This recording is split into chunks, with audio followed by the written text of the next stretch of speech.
Você já teve a sensação de que você está pagando para trabalhar? Você quer aprender a cobrar de forma justa os seus honorários? Eu sou Brenda Viana Eu sou Célia Arruda. e você está no Segredos de Família e hoje nós vamos desvendar os segredos da precificação na advocacia. O que não é fácil, né, Célia? Nossa, Brenda, isso não é fácil.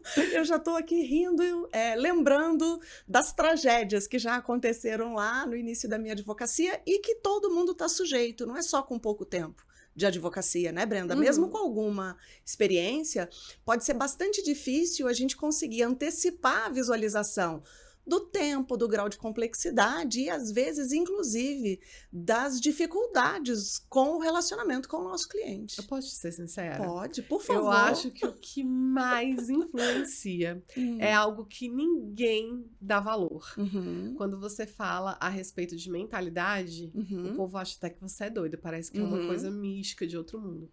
Mas hoje eu tava vindo pra cá e aí eu tava em oração e eu tava fazendo um pedido pra Deus. E aí eu tava fazendo um pedido bem pequenininho. Aí eu falei assim, eu tava lembrando daquela passagem bíblica que fala o seguinte, pedir e dar-se-vos-á. E aí eu lembrei que esse final de semana eu fui num restaurante com meu filho, um restaurante que não era barato, sério, mas ele queria conhecer. Chegamos lá, eu falei pra ele assim, filho, o que que você quer pedir? E Deus faz isso com a gente. O que que você quer pedir? Eu não queria que ele tivesse preocupação de quanto custava o prato. Não queria. Eu não queria que ele tivesse preocupação de como que eu ia fazer para ele pagar. Eu só queria que ele usufruísse e gozasse daquele momento ali e pedisse o que ele quisesse. Ele foi pedir um prato de salmão para 2 pessoas. Só que estávamos eu, ele, minha mãe, meu pai. E aí minha mãe quis um bacalhau. Pois bem, Célia, veio 2 postas de salmão bem grandes. Ele gosta assim, ele não gosta de comer arroz, feijão, essas coisas, sabe? Ele gosta muito de carne, então o prato dele tem essencialmente carne e um pouco de salada ali. E ele colocou uma posta de salmão, que eu achei enorme, né, no prato dele. E eu peguei um pedaço pequeno, tanto que eu falei, minha mãe, põe só uma pontinha desse salmão aqui pra mim, porque ele era bem grosso assim, sabe? E por fim, sabe o que aconteceu? Ele deixou, né, sobrar ali o salmão, que eu até pedi pra embalar pra levar pra casa. E aí, a gente falando sobre, né, a conta e tal, eu falei, não é um restaurante barato, né? Aí ele falou assim, ai, mas é bem servido, gostoso, né? E eu, super bem servido. Aí ele virou e falou assim, aí eu falei assim, tanto que você comeu o que sobrou, né? Aí ele falou assim, eu queria ter comido mais. Falei, por que não comeu, criatura? Tava lá, Célia, a gente levou o restante pra casa. E muitas vezes acontece isso. Sim. Deus coloca lá pra gente, né? Você pode pedir quanto você quiser. Mas sabe o que acontece? A gente se preocupa com aquilo que a gente não deveria se preocupar. Sim. Entendeu? Então, assim, muitas vezes a gente olha pro cliente, a gente olha pra causa, a gente olha... E aí a gente fala assim, nossa... Tá caro, né? Um dia eu fui dar uma aula, Célia, e aí eu trouxe um caso de simulação prática e falei para os meus alunos, quanto você cobraria nisso aqui? E era um caso de uma jurisprudência, onde, de pensão alimentícia, o pai pagava R$7.000, ele pagava motorista, ele pagava plano de saúde e todas as atividades extracurriculares por fora. R$7.000 para um filho, além de motorista e tal. Aí eu perguntei, quanto que vocês cobrariam? Sendo que assim, ele tava devendo, tipo, uma coisa assim de R$100.000. Aí teve uma aluna minha que falou assim, eu ia cobrar R$3.000. A tabela da ordem fala pra gente cobrar 10%, né? E, não, na verdade era muito mais de R$100.000, sabe? Eu lembro que eu falei assim, meu Deus, você cobrar, que ela falou que ia cobrar R$2.000, R$3.000, eu falei, isso daí não é o que ele paga de pensão por mês. Então, muitas vezes é a nossa mentalidade que nos impede de alcançar e de realmente cobrar aquilo dali. Primeiro porque muitas vezes a gente se sente despreparada, né? E você acha que só pelo fato de ser iniciante seria o caso de ter que cobrar mais barato? Brenda, a questão dos honorários, eu vejo ela diretamente ligada ao seu grau de confiança. com relação a você mesmo e com relação a quem é você profissionalmente falando. Então, se eu não confio em mim, se eu tenho algum tipo de insegurança, se eu me coloco no lugar do cliente, não por questão de empatia, mas se eu coloco no lugar do meu cliente para ficar fazendo a análise de caro ou barato, é muito difícil mesmo a questão da precificação e ela se torna ainda mais. Limpo e sujo, até o limpo e o sujo são relativos, né, Brenda? Então tem que ter muito cuidado. E outra coisa que eu queria deixar registrado já inicialmente. Eu escuto de alguns colegas assim, não, mas isso é simples. Por ser simples, eu posso cobrar barato. Gente, os nossos trabalhos não são simples. Eles se tornaram simples porque a gente estudou, se dedicou, foi curioso, comprou livro, dedicou horas, noites, tempo de família, e aquilo pode ter se tornado simples para você. E a partir daí é que você encontra o espaço para poder progredir na sua carreira, porque é a nossa profissão. Nós precisamos viver disso.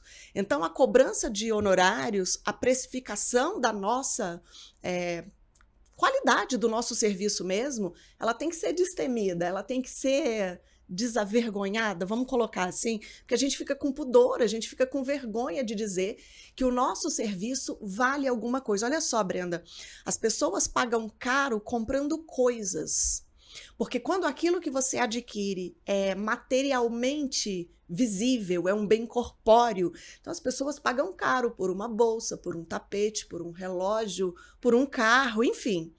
Mas quando a gente está vendendo um serviço, existe um pudor nessa precificação, mas não pode, porque a sua dedicação, seu estudo, sua profissão e a sua competência que você sabe que tem para a prestação de um serviço de qualidade. Então, é importante, eu acho, lá no começo, principalmente, usar a tabela da OAB para que você tenha um parâmetro, porque é para isso que serve a tabela da OAB, para fixar não necessariamente mínimo e máximo, mas para fixar parâmetros de razoabilidade, para que a cobrança dos honorários sejam justas, porque você está sendo contratado agora, mas pode ser que você tenha que trabalhar para esse cliente 3 anos, 4 anos, 5 anos, e com o passar do tempo, pode ser que aquele processo ou aquele cliente se torne realmente, se torne algo difícil de suportar mesmo para você, pelo fato de você estar agora, com o passar do tempo, se sentindo mal remunerado, Brenda. Então, não é fácil. Você já enfrentou alguma situação assim de ficar se sentindo pagando para trabalhar? Sério? Não, né? Você não passou por isso, Brenda, confessa. Sabe quanto que eu cobrei no primeiro processo que eu fiz na vida? Ai, meu Deus. Achando que O eu quê? tava... Inventário, não? Não, foi uma reintegração de posse Tá. de um veículo. Uhum. E eu tava achando assim, quando eu olhei aquilo, Eu tô eu falei... com dó já. Eu tô rindo, mas não me leva a mal. É de nervoso até, Eu tá? falei assim, nossa, quanto que eu vou cobrar? Aí eu olhei para aquilo, eu falei assim, vou cobrar R$800. Isso foi em 2008. Por uma reintegração de posse. Uma reintegração de posse. Isso foi em 2008. Aí eu falei assim, e eu, né, me sentindo insegura, porque, ó, a mentalidade, né? E que tem a ver com isso que você falou, que tem a ver com grau de confiança. Então, se você acha que você tem conhecimento, que você sabe resolver, que você não vai errar, que você confia em você mesmo, aí você acredita que você vale aquilo, né? Ó, em nossa mentalidade falando, né? E aí eu falei, caramba, eu vou cobrar R$800, achando que tava caro. Sabe quanto tempo que durou esse processo? 3 anos, Brenda? 5 anos, Célia. 60 meses. 60 meses. R$800. Eu vim fazer direito porque eu não sou lá muita coisa na matemática, mas... E aí, eu lembro exatamente de eu pegar a tabela da ordem e ter um valor que agora eu não vou saber exatamente qual era, mas era, por exemplo, se eu tava cobrando 800, devia ser uns R$3.000, R$4.000, R$5.000. E você eu achou olhei caríssimo? Aquilo, eu falei, que isso? Que trem caro, ninguém paga isso. E eu tenho certeza que tem muitas pessoas que estão aí do outro lado que pensam assim, a tabela da ordem é inaplicável. Mas sabe o que acontece? Eu acho que as pessoas também não sabem usar a tabela da ordem. Sabe por quê? Se você pegar a tabela da ordem do Distrito Federal, existem informações, orientações introdutórias. E o que ele fala? Que ninguém lê, né, Ninguém Brenda? lê, Vai ninguém direto lê. lá pro hall de ações e o valor E o referencial que tem ao lado. Isso.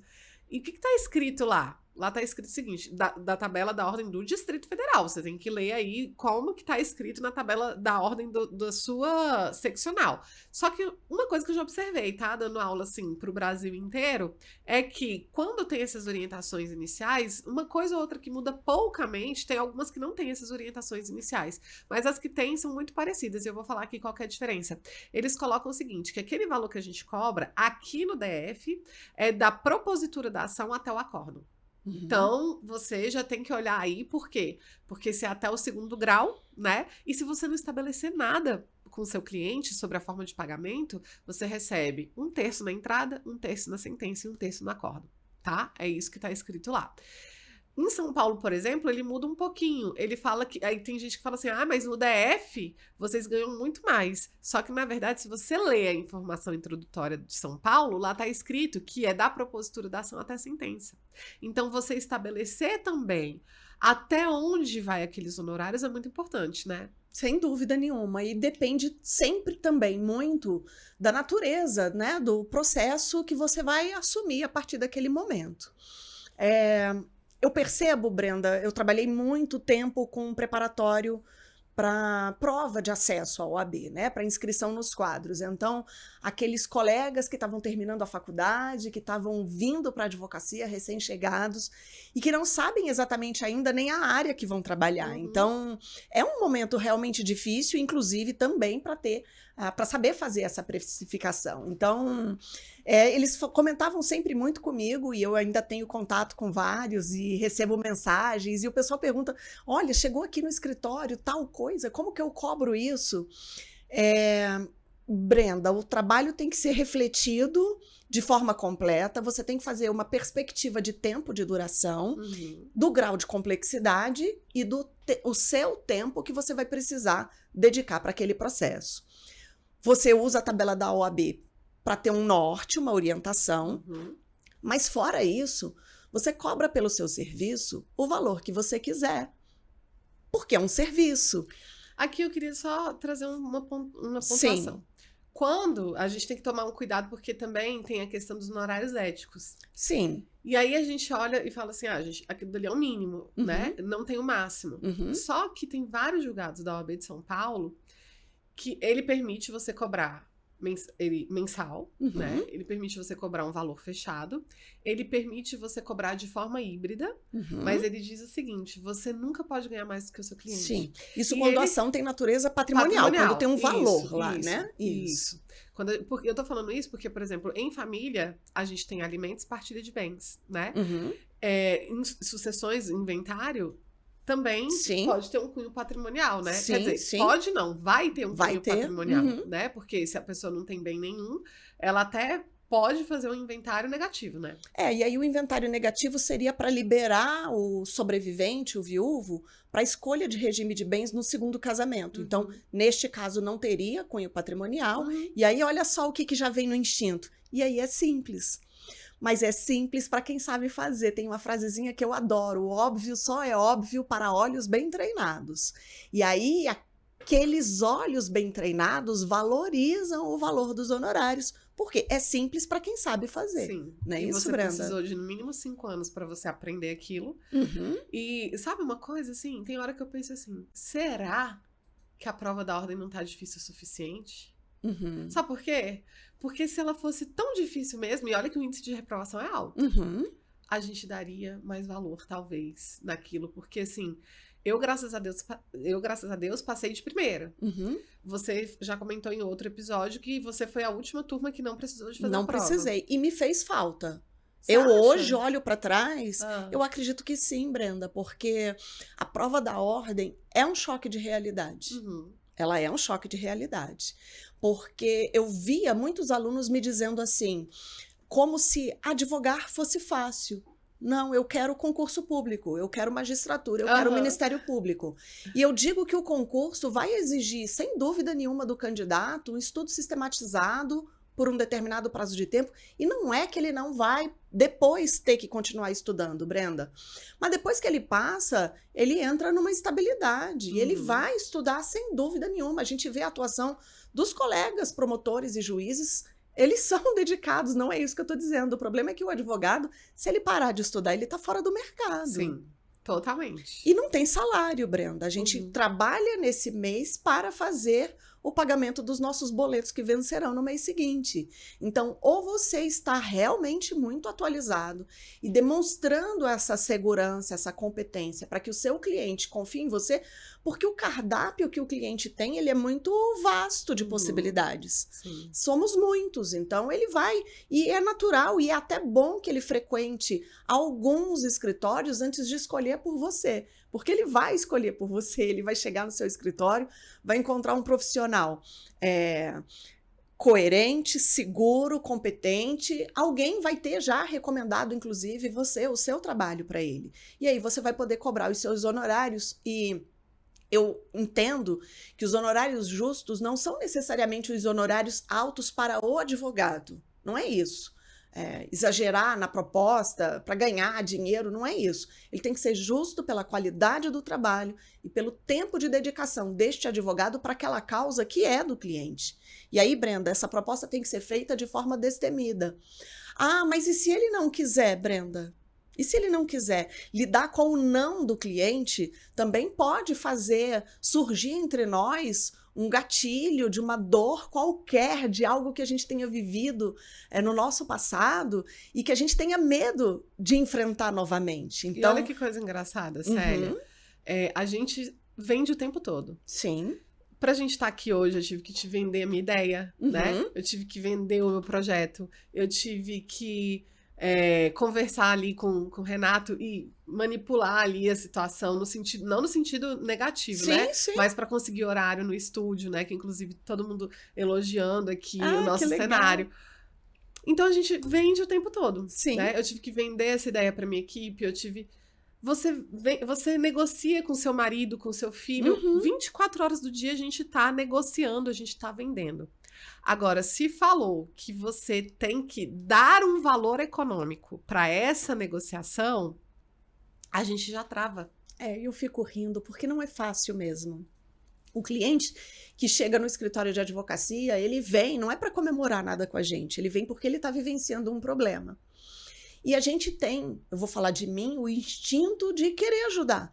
E isso é lindo na profissão da gente. E ainda mais na área de família e sucessões, sim, né? Brenda. Que a gente fala, poxa, a pessoa já tá passando por um divórcio. Exatamente. A pessoa já tá passando uma necessidade de pensão alimentícia. E tá aí também na hora essa mentalidade em relação à pensão alimentícia, que a maioria das pessoas, elas pensam assim, mas quem tá pedindo pensão alimentícia não tem condições. Exatamente. Como se necessariamente fosse assim. Sim, mas você pode também negociar com o cliente a forma de pagamento, para que ele tenha condições de ter acesso ao seu serviço, que é qualificado, e eu costumo dizer, Brenda, você é um prêmio para o seu cliente. Porque ele está numa condição de enfrentamento de um problema e isso tira da gente, de todos nós, quando estamos enfrentando um problema, um pouco da nossa lucidez. É difícil raciocinar e tomar as melhores decisões. Se esse cliente que neste momento de enfrentamento de um problema chega a um advogado que será realmente um parceiro na solução do problema, então ele está encontrando um prêmio, você é um prêmio na vida do seu cliente. E porque é ético e é honesto, não vai se aproveitar da vulnerabilidade do cliente, jamais seria essa a nossa intenção, né, Brenda? Mas você vai sim qualificar o seu trabalho, entender a importância dele, da sua competência para o seu cliente e vai apontar um valor de honorários justos e, sem dúvida nenhuma, Brenda, esse aprendizado de verdade vem com o exercício dele. Não tem uma tabela assim que a gente possa dizer, né, Brenda? Olha, o valor ideal é tal. Porque isso varia de caso a caso. O que eu tento normalmente dividir com os meus mentorados, com os meus alunos dos cursos, é que essa proposta ela é única, sua para o seu cliente. Você tem que ajustar cada uma das propostas que você faz, porque depende do grau de complexidade do trabalho que você está fazendo, mas você tem que apresentar essa proposta de forma destemida. E aí algumas surpresas surgirão, Brenda. Porque algumas propostas que você acha que aquele cliente não vai aceitar de forma nenhuma, ele nem discute com você. Já aconteceu? Já aconteceu? Ele nem discute. E aí, quando ele aceita aquilo sem nem respirar... Esse de R$800 mesmo foi aceitando sem respirar, inclusive. E aí tem hora que me preocupa, porque eu falo assim, meu Deus, aceitou de cara. Será que eu errei? Olha só, o Blair, tem o maior vendedor do mundo, chama Blair Singh. Ele, inclusive, ele é sócio daquele cara que escreveu Pai Rico, Pai Pobre. Uhum. E aí eu fiz um livro treinamento tradicional, né? E aí eu fiz um treinamento com ele que chamava Sales Explosion, né? Explosão de vendas. Uhum. E aí o que acontece? Ele fala o seguinte: a venda começa no não. Se a pessoa sentou na sua frente, você fez a proposta e ela falou sim, você sofreu uma compra. Você não fez uma venda, você sofreu uma compra, entendeu? E isso é verdade. Então, assim, a venda começa no não. O problema é que quando a pessoa fala não pra gente, e tem que ver, obviamente, como é que essa pessoa fala não, porque, assim, às vezes ela fala, tá caro. Isso não é um não, isso é uma objeção. Se ela fala assim, mas tem outra pessoa que faz mais barato. Isso não é um não, isso é uma objeção. Ela tá querendo te convencer a criar uma maneira de fazer aquilo dar certo. Então, ela tá interessada naquilo que você tem. Porque, olha só, pensa por você. Se você, por exemplo... Mas, Brenda, muito cuidado ao negociar honorários. Sim. Vai lá. Vamos supor, você quer essa caneta aqui. Tá? E aí, você olhou essa caneta... Linda minha caneta, né? Maravilhosa. Tá. Na verdade, você quer comprar alguma coisa. Tá. Aí você chegou na loja e você viu a caneta, tá? Aí você olha pra caneta e você não se interessou. Célia... Se você não se interessa, eu viro pra você e falo assim, Célia, olha só essa caneta aqui, maravilhosa. Só que você não quer a caneta, você não se interessou pela caneta. Você vai virar pra mim, eu posso falar o preço pra você, você não vai falar, nossa, tá caro. Nossa, não, porque você não se interessou, você quer acabar com a conversa ali na hora. Você, tá bom, obrigada. Pronto, acabou. Você não vai dar ali argumentos para que... Quando você traz uma objeção... Que é isso, tá caro, não sei se você dá conta. Quando você reclama, tá caro, é porque aquilo te interessou. Justamente. Você tá lá na loja, eu vi a caneta, quanto custa? Custa X. Puxa, será que eu posso agora? Tá caro. Então, a sua mente já está trabalhando na intenção de adquirir aquilo, né? E eu acho que a maior objeção é essa, tá caro, ou tem alguém que faz mais barato na nossa prestação de serviço. Só que olha só, esse tá caro, primeiro que ele pode ser cultural, porque nós, como brasileiros, a gente tem mania de pechinchar, pedir desconto e tal. Então, você tem que observar a raiz do problema, por isso que é importante a pergunta. Então, quando você fala assim, tá caro comparado ao quê? Ou então, se eu parcelar esse valor, te ajuda? Te facilita? Você consegue fazer? Isso é uma quebra de objeção, por exemplo. Se essa pessoa não tiver dinheiro, porque, por exemplo, eu gostaria de ter uma Ferrari. Mas eu posso entrar na loja da Ferrari e o cara pode parcelar em 1 milhão de vezes. Eu não vou dar conta de pagar aquela Ferrari. Você tá entendendo? Então, assim, Brenda, às vezes você não vai dar conta realmente... de pagar essa Ferrari hoje. Tenha calma. Não, mas às vezes realmente é por falta de recurso financeiro daquela pessoa. Então, assim, se eu entrar hoje, a pessoa pode me dar desconto de 10%, 20%, 50% que eu não tenho condição de pagar. A pessoa pode parcelar pra mim que eu não tenho condição de pagar. Então, assim, por quê? Porque eu realmente não tenho recurso financeiro para aquilo. Que são os clientes que fazem parte do perfil da defensoria. Então, tem gente que realmente vai chegar dentro do seu escritório e não vai ter condição de pagar. E tá tudo bem, você só precisa identificar isso para que você economize seu tempo e o tempo do cliente. Isso, né? Perfeito. E outra... Tem um bom filtro para isso, né, Brenda? Que é algo que ainda é polêmico na nossa profissão, e eu sinto muito por isso ainda ser polêmico. Já vou eu me colocar aqui numa posição de polêmica novamente, que é a cobrança de consulta. Eu cobro consulta, Brenda, há muito tempo, tá? E no começo é difícil, porque existe uma... Nossa, mas a doutora cobra consulta? Então, a gente trabalha no escritório já há muitos anos com cobrança de consulta, o que não significa dizer que eu não aceite atender eventualmente alguém sem cobrar aquela consulta. Mas a consulta se torna um reconhecimento do cliente de que está buscando uma expertise específica, um conhecimento específico. Serve também como triagem, porque como eu trabalho na área do direito privado, de uma forma geral, o direito civil, no direito civil a gente lida com todos os problemas que a gente enfrenta no nosso dia a dia. Todo mundo vai precisar do direito civil. Então, eu passaria os meus dias de trabalho, Brenda, aconselhando, atendendo e orientando, e não necessariamente aqueles clientes me contratariam. Uma boa forma de criar o hábito e a mentalidade de cobrar consultas é oferecer para o cliente. Se você fechar contrato comigo, eu posso providenciar o abatimento do valor da consulta nos honorários que nós teríamos que contratar para fazer o serviço. Então, é uma boa maneira de começar a colocar essa mentalidade de cobrança de consulta. O cliente vai aceitar, porque ele quer. Se ele pede o horário contigo, ele quer ter esse acesso a você. Então, você cobra consulta. Nossa, mas cobra consulta? Cobra. Mas eu posso abater depois no contrato de honorários. Fica a sugestão. Hoje, eu acho uma técnica muito válida. Hoje, eu não uso essa técnica. Porque, para mim, a consulta é a consulta. Eu também não uso. Tá? Outra coisa que eu também uso. Mas isso também, eu acho que tem a ver com o meu posicionamento hoje. Sim. E tem a ver com o meu tempo de trabalho. De carreira. E outra coisa que eu falo muito é o seguinte. Quando eu comecei na advocacia, eu tinha tempo de sobra. Porque eu não tinha processo. Eu tinha um filho pequeno, porque assim, que era o Lucas. Eu peguei a carteirinha, 15 dias depois o Lucas nasceu. Então, Lucas hoje tá com? Tá com 13. Sabe por que eu perguntei, Brenda? Que é para que todo mundo entenda junto com a gente que é uma construção, Sim, né? é uma construção. É uma construção. As coisas não tem milagre, não tem fórmula secreta, não tem varinha de condão, não tem milagre. E é uma construção. O advogado não cobrava consulta. O nutricionista cobra a primeira consulta, o dentista cobra a primeira consulta. O médico, você chega lá... E a gente não discute. O médico, você chega lá, ele te cobra pra ele te fazer os pedidos, pra depois você retornar e ele te dizer o que você tem. E tem que retornar em 30 dias. E ninguém fala nada. E alguns a 15, né? E ninguém fala nada. Mas hoje, eu até separo o seguinte. Análise de processo.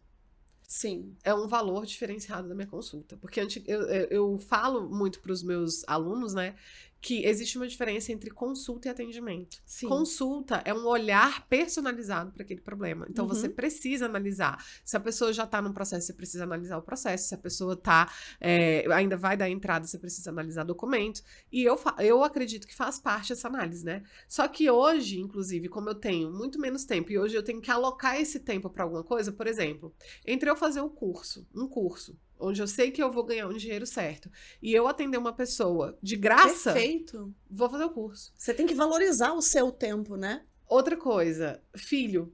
Os meninos reclamam muito que eu não tenho muito tempo para dar atenção para eles. Ontem a Júlia, né, tô trabalhando demais, ela virou e falou assim pra mim, poxa, mamãe, você não tem tempo pra me dar atenção. Então eu penso, cara, se eu tenho 1 hora pra dar pra aquela pessoa, eu vou pegar essa 1 hora e vou dar pra minha filha. Né? Então hoje é uma condição diferente. Mas o que eu quero trazer? Você pode fazer um atendimento. Nossa, Brenda, isso é muito verdadeiro. Não é? Isso é muito verdadeiro. Cara, tempo e atenção são os maiores ativos do mundo. E enquanto os nossos filhos estão pequenos, eu até comentei algo parecido com isso num outro episódio nosso. Nós estamos construindo o futuro deles. Então, você não pode se ausentar completamente. Brenda, a gente precisa dos honorários. Até para criar experiência, para poder fazer essa construção sobre a qual a gente está conversando. Mas os nossos filhos precisam ser valorizados também. Essa é uma decisão difícil, né? Muito Encontrar difícil. Essa medida ideal é muito difícil. Não, hoje eu penso assim, hoje eu cobro consulta, não faço mais atendimento. Por quê? Porque meu tempo é muito escasso. Então, assim... Se eu for fazer um atendimento, o que é um atendimento, gente? Eu falo que tem 3 objetivos do atendimento, que é o quê? É você verificar ali qual que é o problema da pessoa para saber se você consegue resolver aquele problema, porque às vezes é uma coisa que você não tem expertise, que você não tem parceiro na área, né? Enfim. Segundo, viabilidade. Lembra que você mesmo fala isso, né? Que não é só o cliente que escolhe o advogado também escolhe o cliente. Então, assim, eu preciso saber se aquela causa se alinha com os meus valores, se eu acredito naquela causa. Meu marido um dia falou assim, como assim o advogado vai ver se tem viabilidade? Quem decide isso é o juiz. Eu falo, sim, mas o advogado é o primeiro juiz da causa. Então, eu não sou obrigada a aceitar qualquer coisa. Se eu não acredito naquilo, eu não vou trabalhar para isso, sabe? E a viabilidade mesmo, às vezes tem uma prescrição, tem uma decadência, não tem mais como pleitear aquele direito. Para evitar, entendeu? né, Brenda, o famoso nadou e morreu na praia. Isso. E quando a gente peticiona, vai nosso timbre, vai nossa marca, é o nosso nome assinado ali embaixo. Eu já vivi experiências em que eu não acreditei em determinadas causas, o cliente procura outro advogado, já aconteceu, eu não tenho problema nenhum em reconhecer isso. E o outro advogado conseguiu para o cliente aquilo que na minha análise de viabilidade não seria razoável. E que bom que ele conseguiu, mas ele só chegou naquele outro advogado, Brenda, porque eu disse não para ele. Sim. Porque se eu tivesse dito sim, E se a gente tivesse, né, que dizer sim para todos os clientes, eu não teria colaborado com esse cliente, porque eu teria aceitado o trabalho dele sem convicção. A gente põe a nossa convicção, Brenda. Isso interfere na qualidade do serviço que a gente vai prestar. Então, essa análise de viabilidade, essa frase que o advogado também escolhe o cliente, para mim, ela é vida, ela é libertação para o exercício da advocacia. E a última coisa, né, no atendimento, é você quebrar objeções do cliente para encaminhar ele para a solução. Seja encaminhar para uma defensoria pública, seja encaminhar para consulta, seja já fechar um contrato de honorários ali para uma solução consensual ou extrajudicial, tá? Encaminhar ele para a resolução daquilo dali. Então, quebrar a objeção. Isso não pode durar mais que 30 minutos. Sim. Então tem que ser um atendimento completamente guiado, já perguntando ali as coisas que você precisa saber de maneira objetiva. Um protocolo, né, Brenda, ali elaborado para você não fugir daquilo. Isso. E porque esse cliente de família Sim. sentou ali no seu 3 escritório, horas ele quer contar da concepção dele ao conhecimento daquela pessoa e como que foi toda... Enfim, 3 horas não seriam suficientes. Deixa eu comentar uma coisa. O psicólogo cobra a sessão. Você sabia, Sim. Brenda? 3 horas lá é uma grana no psicólogo. Sim, com certeza. E os advogados recebem os clientes. Eu não estou dizendo que não é para ter empatia. Mas você precisa valorizar o seu tempo e a qualidade do trabalho que você presta. Sim. E aí o atendimento ele precisa ser bem guiado, bem orientado, porque esse atendimento, como ele não tem uma análise personalizada para aquilo, porque você vai trazer no máximo informação genérica. Olha, pode ser que você tenha direito a essa pensão alimentícia, pode ser que você tenha direito à partilha desses bens, mas eu preciso analisar, saber quais são os meios de prova e tal, e para isso eu preciso fazer isso numa consulta. E aí, sim, a consulta é paga, porque o que acontece muitas vezes, porque o cliente precisa ver valor. Você só paga aquilo que você vê valor. Sim. Aí a pessoa chega lá, vários erros que acontecem, depois a gente tem que fazer um programa só sobre isso, né? Sobre fechamento de contrato de honorários, porque isso é vendas. Vamos Aí a pessoa não tem estratégia nenhuma de vendas, ela não sabe vender, ela não faz a menor ideia, e aí ela simplesmente quer que a pessoa chega, senta na frente dela, e já fala assim, vim aqui para contratar seus serviços. Não é assim que funciona, né? Não é assim que funciona. E aí a consulta eu cobro. Quando eu quero ampliar, tá, o meu leque ali de clientes, sempre que eu quero ampliar, eu tento fazer a parte do atendimento, tá? Por quê? Porque nos passos da venda, a gente tem 6 passos da venda. Qual seria? A reunião, tá? Que seria esse atendimento para você conhecer ali o problema da pessoa, até para você criar rapport, Célia. Porque você imagina o seguinte... chega uma pessoa, entra bem ali agora, e aí fala assim, olha, essa pessoa aqui é a melhor cabeleireira que tem, só que você nunca viu falar da pessoa, você nunca viu um serviço dessa pessoa, e ela vira pra você e fala assim, cobro 10 mil reais pra tirar as pontas do seu cabelo, você vai fechar com ela? Não, né? Claro que não. Não vai, né? Não. Porque você nunca viu. Agora, se você conhecesse o trabalho dela, e se você soubesse, se você já tivesse visto, e se você desejasse aquilo, né? A Disney até fala, não trabalhe com a necessidade da pessoa. Sim. Ele fala, trabalhe com o desejo, são coisas completamente diferentes, né? E aí, dentro da consulta, eu preciso ter uma análise, é mais tempo que eu tenho. Hoje, eu cobro análise processual por fora pelo seguinte, eu já coloquei, já estudei tanto, como você diz, né? Até a cabeça cair. O que acontece? Eu já coloquei no meu sistema 1, né? Todas aquelas informações. Então, eu tenho capacidade de chegar ali na frente do cliente e, analisando coisas que ele me traga ali naquela hora, que ele pode levar até 10 documentos para que eu possa analisar, né? Ali naquela consulta, eu consigo responder para ele. Se por um acaso eu perceber que eu preciso analisar alguma coisa de maneira mais profunda, aí o que vai acontecer? Eu vou pegar e vou falar para ele que ele tem um prazo para me devolver aquele documento que eu tô pedindo. Esse prazo é de 7 dias. Sim. E aí eu vou analisar aqueles documentos, aquelas provas, enfim, e vou trazer uma solução ali para ele, personalizada pro caso dele, sabe? Então, por isso que a consulta é paga. Né? Posso polemizar? Pode. A gente deve estar praticamente fechando o episódio, então eu não queria perder a oportunidade de polemizar. Se você vende seu serviço mais barato, o seu cliente quer você cara. Sim. Ele não quer você a barata. Ele quer você cara. Com certeza. Ele quer pagar barato. Ele quer porque é natural. Mas ele quer você cara. Ele quer o melhor profissional pelo melhor preço de mercado, e para ele o melhor preço de mercado é o mais barato. Então, cuidado com a negociação do preço, porque você estará vinculada a um trabalho complexo, porque ele é complexo, né? Ainda mais na nossa área, né? E sim, e ele vai ter uma certa duração, e você vai ter que estar apto a exercer com total zelo e empenho aquele trabalho até o final, buscando o melhor para o seu cliente, apresentando os recursos necessários, sustentação oral, enfim, toda aquela complexidade de procedimentos. Tem uma coisa na tabela da ordem, aquele valor que está estabelecido, ele diz que é para aquele processo principal. Se você tiver que fazer uma sustentação oral, é por fora. Se você tiver que fazer uma agravo, é por fora. Se você tiver que fazer uma contrarrazão, é por fora. Tudo que você fizer ali é por fora. Leia uma tabela da UAB inteira, por favor. Agora, Célia, deixa eu comentar uma coisa aqui. Coisas que eu observo na hora de precificar, tá? Primeiro, tempo da demanda, né? Como você já tinha colocado, tempo da demanda. Segunda coisa que eu observo qual é a complexidade daquela causa. É uma causa simples? Por exemplo, eu vou fazer um pedido de pensão alimentícia onde o devedor da pensão é concursado, ou eu vou fazer um pedido de pensão alimentícia onde o devedor ele tem uma loja informal, eu vou ter dificuldade, um profissional autônomo. Eu vou ter dificuldade de comprovar, vou ter que esperar ali, talvez, para poder pedir uma quebra de sigilo fiscal e bancário, ou vou ter que fazer uma busca patrimonial mais aprofundada, né? Então, complexidade da causa. Terceira coisa que eu observo, comportamento das partes. Por quê? Às vezes o meu cliente é até tranquilinho, mas aí quando eu vou observar a outra parte, ela é extremamente litigante e tal, e quanto mais beligerante forem as partes, mais tempo o processo vai durar. Sim, tá? Sem dúvida. Eu falei duração do processo? Falou, foi o primeiro. Ah, tá. Isso daí a gente pode consultar. Tô aprendendo aqui atentamente. Isso daí a gente pode consultar no CNJ, né? Sim, as médias, né? Isso. Outra coisa que eu observo, Célia, é o quanto aquilo dali está alinhado aos meus valores. Perfeito. E o quanto aquilo dali vai roubar a minha paz. Eu costumo dizer. Quanto de mim, né? Ficará entregue naquilo.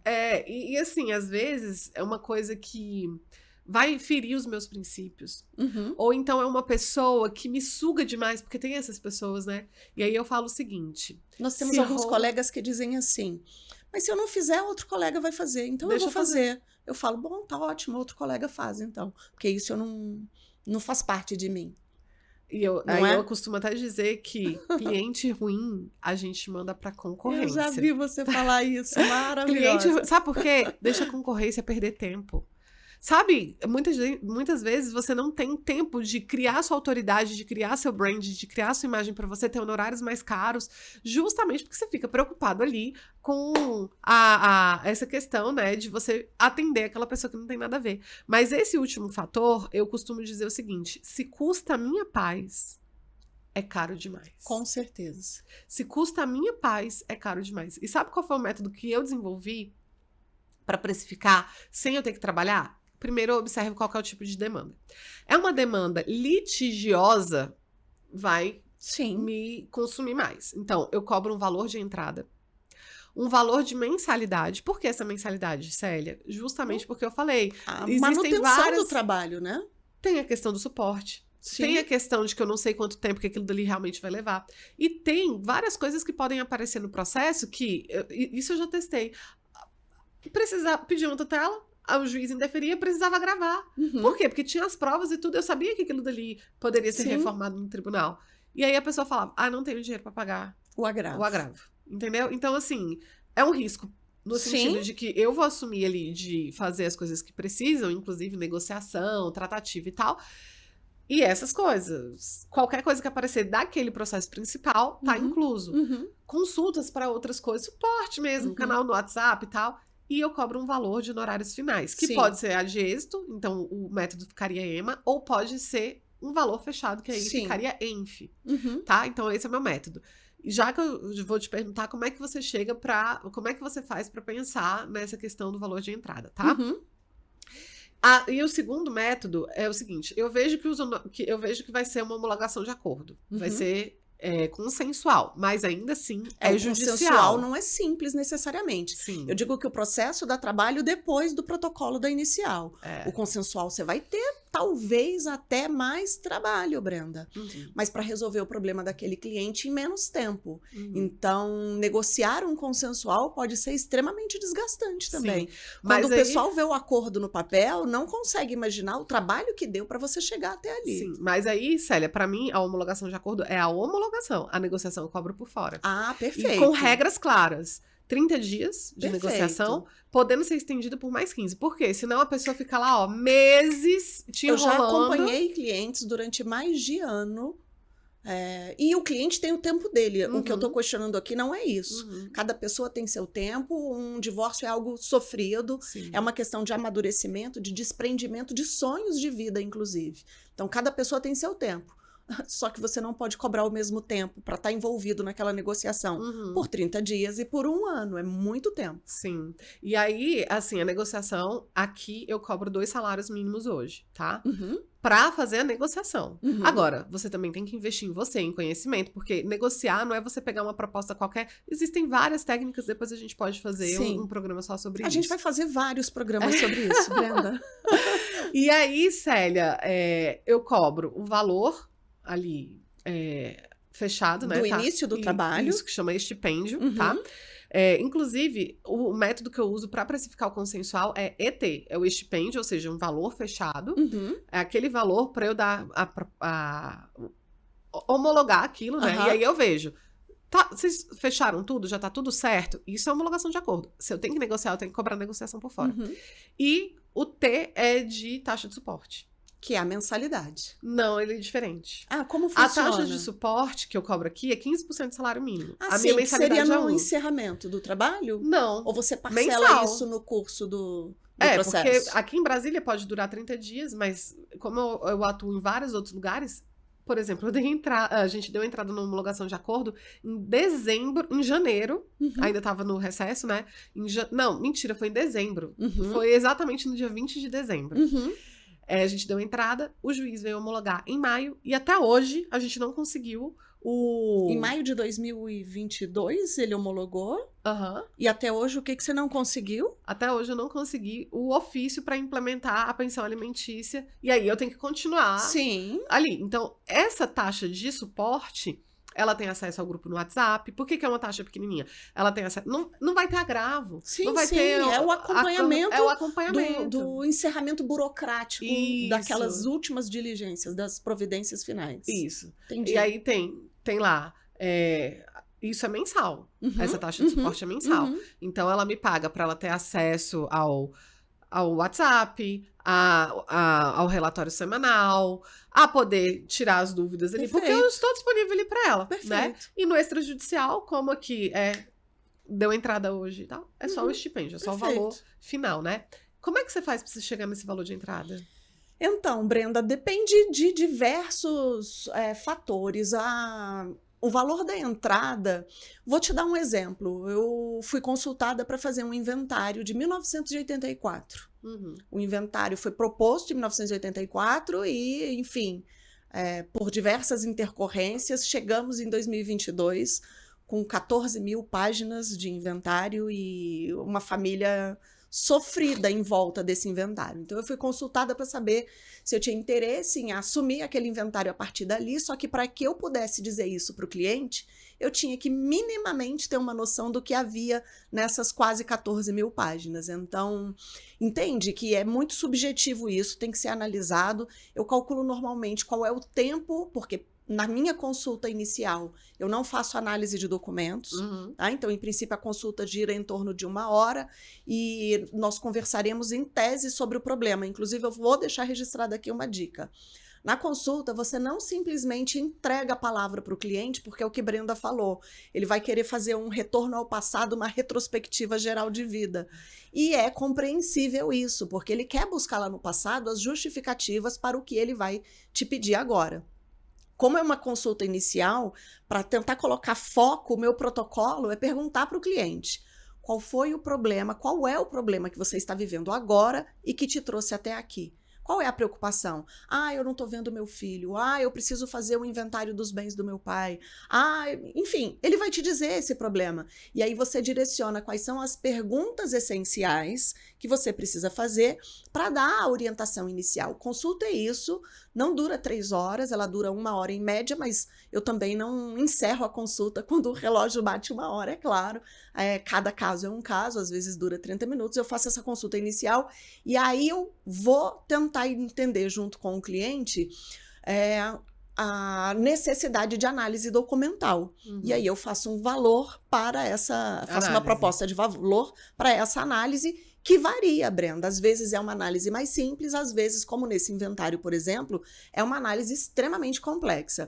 E bem rapidinho... Não, mas se ele quer fechar com você, e aí ele fala, não, eu vou fechar esse inventário aqui com você. Você cobra como? Eu cobro um valor inicial. Então, esse valor inicial, como é que você chega nesse valor? É isso que eu tô te descrevendo. Depende. Se, por exemplo, o inventário não foi começado ainda, tá? Então, eu tenho um valor fixo que eu já tenho organizado no escritório, tá? Que é para aquelas primeiras providências. Porque você vai, ao elaborar a inicial, é quase que o momento em que você mais se dedica para aquele processo. Então, e o processo inteiro roda em torno da inicial e da contestação. São as peças mais feito importantes. Inicialmente. Sim. No inventário tem uma estrutura diferente, né? Para outros processos, enfim, tem ali um roteiro. Para cada tipo de processo, a gente vai ter um roteiro e como Brenda já falou, é uma construção. As coisas vêm com experiência. E a gente está aqui exatamente antecipando a nossa com vocês para poder facilitar o caminho de todos que nos ouvem, né, Brenda? Nessa difícil determinação, precificação dos honorários. Aí você cobra um valor inicial. Eu cobro um valor inicial, eu cobro a mensalidade. E aí eu tô pensando em inventário, tá? Eu cobro um valor inicial, eu cobro a mensalidade e um percentual sobre os bens. Sobre o valor dos bens que vão ser partilhados lá no final. Tem que levar em consideração algumas intercorrências. Pode ser que aparentemente tenha um bem a ser partilhado, mas que na realidade não era do falecido. Então, deixar uma cláusula bem redigida no contrato, porque os bens que tiverem sido ventilados para serem partilhados serão levados em consideração para o pagamento dos honorários, mesmo que eles não sejam efetivamente partilhados. Ou teria que ter ali no contrato algum tipo de compensação depois. Tá? Por quê? Porque existe percentual mínimo e máximo e a gente trabalha esse percentual, por exemplo, quanto maior o valor do patrimônio, eu posso abrir mão de um percentual, porque eu estarei bem remunerada, mesmo não cobrando o percentual mais alto. Então, como eu tenho uma expectativa de que o valor seja X para poder cobrar um percentual menor, então eu tenho que deixar isso combinado expressamente com o meu cliente. Este percentual está sendo cobrado porque a expectativa de valor do patrimônio é esta. E aí eu tenho já, assim, as minhas planilhazinhas. A gente é do direito, não gosta de planilha do Excel, mas elas são vida, né, Brenda? Então, como o cartório faz também, de tanto a tanto, o valor seria tanto. De tanto a tanto, o valor seria tanto. Isso é um adendo ao meu contrato, porque se a faixa do valor dos bens se altera, muda os meus honorários. Tá? Para que eu seja minimamente remunerada. Já aconteceu, né, Brenda? Assim, a pessoa que faleceu aparentemente tinha muito patrimônio, porém, no momento do falecimento, você descobre que ele tinha muita dívida também. O que é partilhado é o saldo. A depender da quantidade de dívida, não tem saldo ou tem um saldo muito pequeno. Então, você tem que deixar especificado isso no contrato, né? Para não ficar no prejuízo. Agora, como a gente está desvendando aqui, né, os segredos da precificação, a gente até recebeu, naquele nosso programa que a gente falou a respeito de cliente, eu até salvei aqui, um comentário. Deixa eu ver aqui. Alguma pergunta que te enviaram? Lá na hora que estava passando o programa, né? Deixa eu ver se eu acho aqui. André C. André C colocou assim: como que você faz para chegar naquele valor, que é justamente isso, né? E aí você até colocou assim, depende, realmente, depende de várias coisas, depende de posicionamento, que eu poderia ter que falar aqui a respeito disso, né? Porque, por exemplo, se eu pego um iPhone, e aí no mercado ele custa 7 mil e poucos reais, se você vê ele no Mercado Livre de alguém que você nunca viu vendendo a 500 reais, você vai comprar? Não, porque tem vai problema, achar que é golpe, né? Vai receber um tijolo e tal, né? Então, isso é posicionamento. Tem que estar alinhado, a pessoa tem que ter essa percepção de valor, enfim, a gente poderia falar sobre isso em outro momento. Mas uma dica que eu deixo aqui é, por exemplo, a gente falou sobre a tabela da ordem. A tabela da ordem tem lá um valor, por exemplo, pensão alimentícia. E ele fala que eu acho que tá mais ou menos 9 mil aqui em Brasília, esse valor da pensão alimentícia. Lembrando que honorários éticos, a gente tem que ver o limite, porque a gente não pode ganhar mais que o cliente, a gente não pode ser também sócio do cliente. Então, você não pode receber 50%.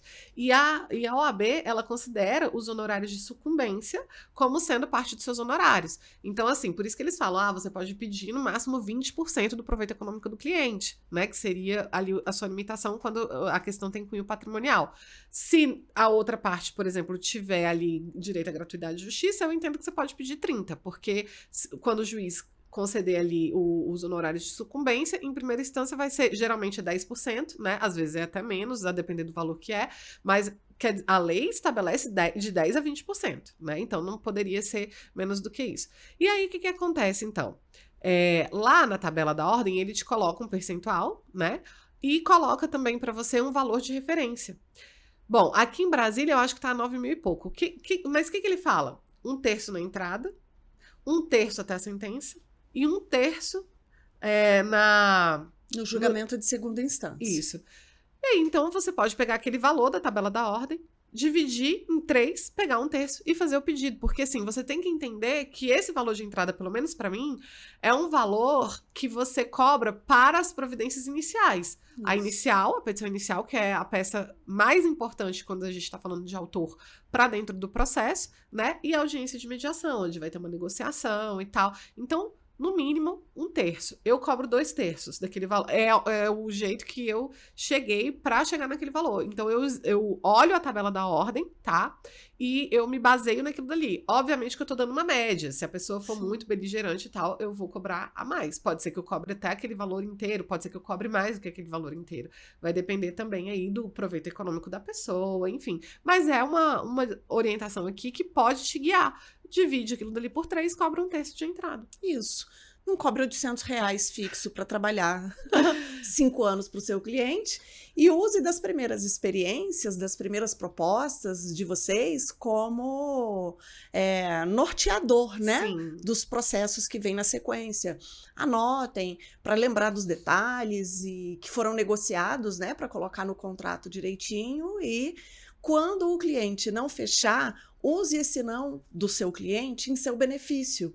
Vai estudar, vai buscar essa formação de forma mais robusta, para que o queixinho fique lá em cima na hora do trato com o cliente, para que ele sinta em você a segurança necessária de que você vai poder cuidar do problema dele para efetivamente resolver. E esse é um exercício. O cliente que vier na sequência trará um trabalho com qualidade também, e esse que te disse não, se for bem atendido, ele leva essa informação para o mercado. Eu não pude fechar, mas eu fui muito bem atendida e eu recomendo. Eu quis fechar e não foi possível fechar. E às vezes essa pessoa até junta dinheiro pra isso, né? Sim. Só pra gente finalizar, eu quero, não sei se você concorda, mas eu vou trazer uma posição minha. A gente não tem só o capital econômico. Uhum. Eu acho que às vezes também, eu acredito que a gente tem que parar e observar qual que é o cenário que a gente tá, né? E ver, será que eu tenho conhecimento, já atuei em algum processo? Porque eu acredito que a vida acontece em movimento, Célia. Sim, sem dúvida. E aí, às vezes, o que você vai ganhar naquele processo é o capital cultural. Você vai aprender a fazer aquilo dali. Você Mas vai se a rodar... pessoa entra com esta intenção, então, Sim. vou aprender. Porque eu preciso partir de algum ponto, Sim, né, Brenda? Aí tudo bem. Justamente, tem Sem que ser dúvida. consciente, né? Isso. Quer ver outra coisa? Se o Neymar chega aqui agora... Neymar tem condição de pagar R$1 milhão pra qualquer advogado, né? Eu já tô contratada, já disse sim. Eu falo, Neymar, eu faço de graça pra você. A gente eu vai faço, se estapear. Eu faço de graça pro Neymar, sabe por quê? Brenda?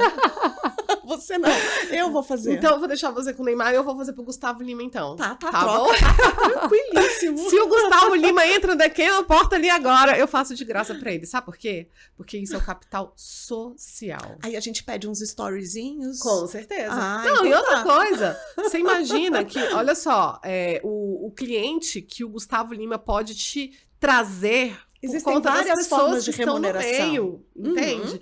Só que é óbvio, você vai olhar para aquela pessoa e vai falar assim, será que eu consigo realmente Perfeito. ter ganho social Aquele com trabalho aquele pode caso. gerar aprendizado, aquele trabalho pode gerar visibilidade, falando a Sim, mesma coisa de uma sim, forma diferente, sim. né?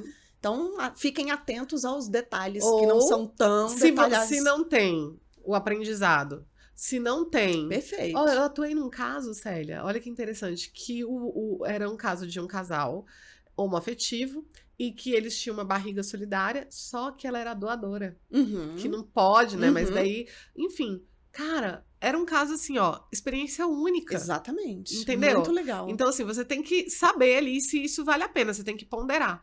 E a questão econômica a gente já trouxe aí, né? Isso. Célia, 15 e 16 de Olha, novembro, o 14. o evento Trabalhando com Direito das Sucessões. Esse é um projeto que me alegra muito. Eu estou na estrada aí há algum tempo ensinando o pessoal a fazer inventário e organizando o planejamento patrimonial e sucessório. É um ramo do direito, planejamento sucessório, que cresce, e no ramo dos inventários eu percebo uma dificuldade muito grande de entender a simplicidade do procedimento para fazer esse inventário de forma mais rápida, resolvendo também mais rápido o problema do seu cliente e recebendo seus honorários. Então, dia 15 e 16 de novembro, o evento é gratuito, o link está lá na bio do Instagram e a gente vai divulgar aqui também, não vai, também, Brenda? aqui embaixo, basta você clicar aqui embaixo que você vai, então, entrar para se inscrever aí no evento, tá bom? Bom, eu espero que você tenha aí saído com vários insights, entendendo como que você pode chegar nesse valor de precificação. E coloca dúvidas, a gente Sim. vai fazer outros episódios. Esse assunto é muito importante para todos nós. E eu te espero na próxima quarta, às 7h30 da noite. Um beijo!